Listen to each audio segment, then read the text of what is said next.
I found my boyfriend's second phone. I wish he was cheating. Me and my boyfriend started dating around 6 months ago.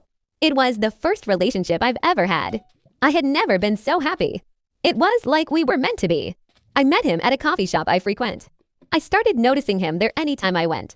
Sometimes I'd catch him staring, and he'd look around all embarrassed whenever I did.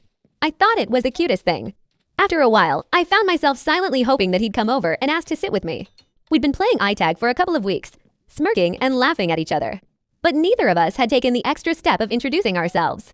When he finally did, I felt butterflies start flapping around in my stomach like never before. His smoldering blue eyes, that curly black hair, and his cute little freckles. I'm not afraid to admit that I was smitten. Our relationship grew from there. We were seeing each other every weekend, catching movies, having dinner, playing some mini golf. I knew it was a honeymoon phase. I just didn't care. He made me feel wanted, and that was just not something I was entirely used to. He'd show up with my favorite flowers, favorite candies, always knew the right thing to say. I don't want to ramble. I just can't get over how perfect I thought he was. Things started to go a bit sideways one night at a sleepover at his house. I had gotten up to pee late at night, and as I gradually dragged myself to the bathroom, I could have swore I heard the vibration of a phone coming from his sock drawer. I was too tired at the time to really pay it any attention, but it was still fresh in my mind the next day. I asked him about it, and he got defensive enough for me to become suspicious. He showed me all of his drawers, though, and there was no phone in sight. That kind of subsided my suspicion a bit.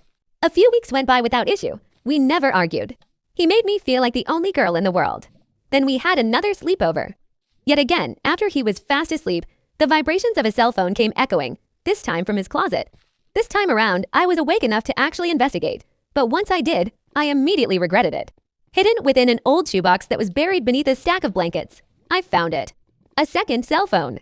The screen was lit up with storage full notifications, but what caught my attention was the wallpaper. It was me, asleep in bed. I wasn't even the wallpaper on his actual phone. Seeing myself like this only made my mind race more. I couldn't help myself. Luckily, he didn't have a password to unlock the phone, but what he did have a password for was his photos. I took a wild guess. That's why I think it was fate that I made this discovery. I put in my birthday, and the Photos app unlocked. My jaw dropped, and my heart sank. Full video in channel.